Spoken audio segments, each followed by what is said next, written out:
Hey guys, how we doing?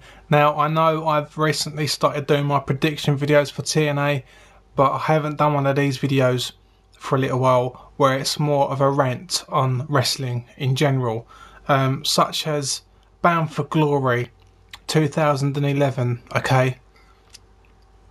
For me, personally, it felt like a waste of time when Bobby Roode lost to Kurt Angle at Bound for Glory. If that was my company, I would be like, you're going to go out there and you're going to pass the torch to Bobby Roode. You know, it's just,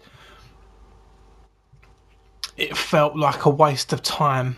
All that hype, all that build, all that effort they put into building either one of those four guys. You know, you had Bobby Roode, James Storm, Bully Ray and Gunner. Okay, either any four of those guys would make a great world champion. Okay, now I don't know if it was Hulk Hogan. I fucking doubt it in a lot of ways.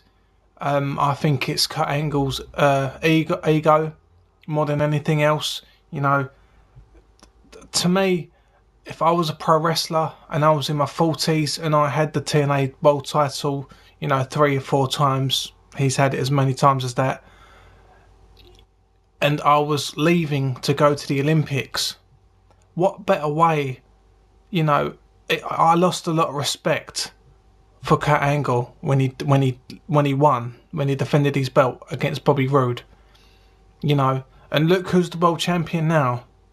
It's Bobby Roode. Okay, alright, fair enough. It may have been a case of, well, we need to turn him heel.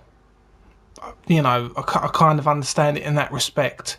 And they may have, with the transition, because Vince Russo is not their main writer now, it's Bruce Pritchard is their main writer. So I can kind of understand the transition. They may have been struggling what to do. But even still, if it was me, I would have been like, nah, you're going to win. And just defend it and defend it and defend it and build it up. Build that hill, build turning heel up. You know, don't just do it. You know, the fans just got behind cheering Bobby Roode, you know, and then they go, oh no, he's heel now. You know, he's a great heel, don't get me wrong. He's better as a heel than he is a face, without a doubt.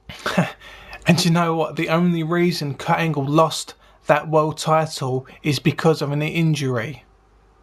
It wasn't because he was like, okay, I need to pass the torch now.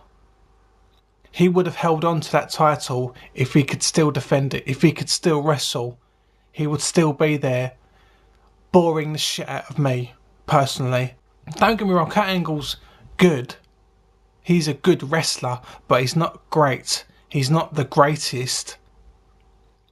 You know, he's so overhyped and overrated. If you want to look at, I mean, if you're one of those people that believes that believes Kurt Angle is the greatest wrestler in the world, you know, I mean, look at guys like Eric Young, okay?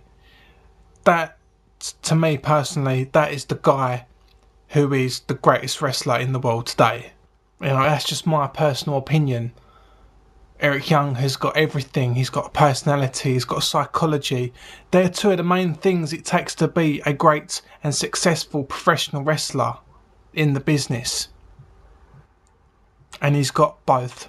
And he does it perfectly. You know, the guy is amazing. And you got guys, you know, a guy like Kurt Angle is boring now. You know, in WWF, he was good.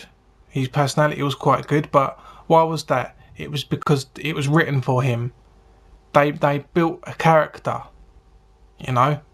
Whereas Eric Young has been serious, he's been funny, so on and so forth. He can do both so well. He can be a heel and he can be a babyface.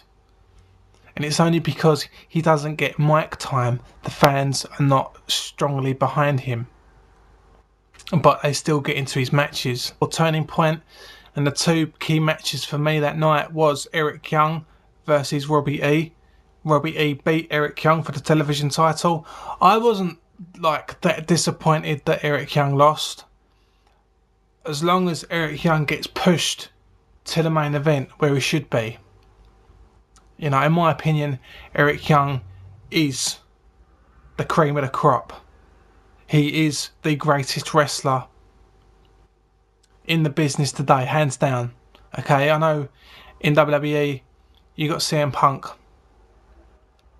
And there ain't nobody else in WWE I consider a great wrestler.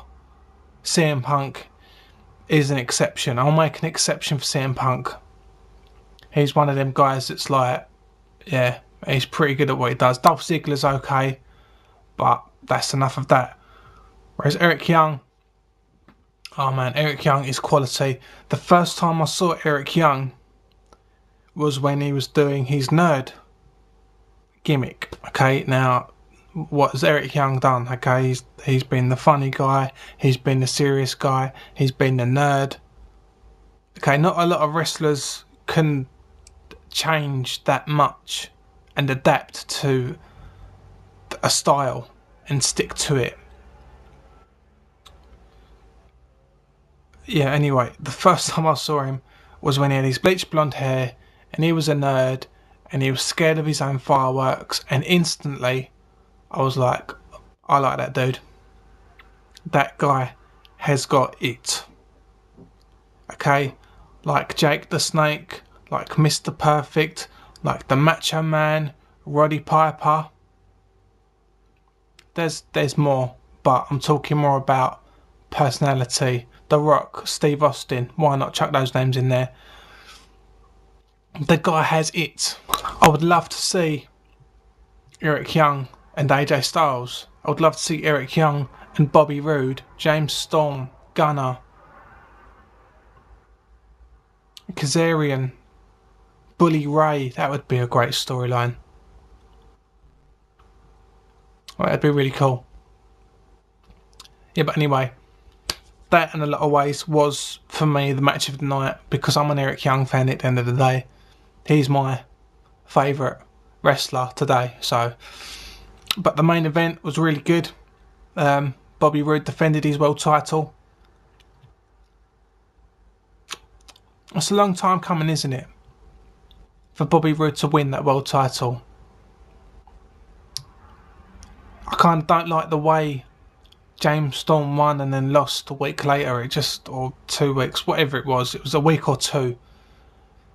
You know, it's a really shit way of doing things.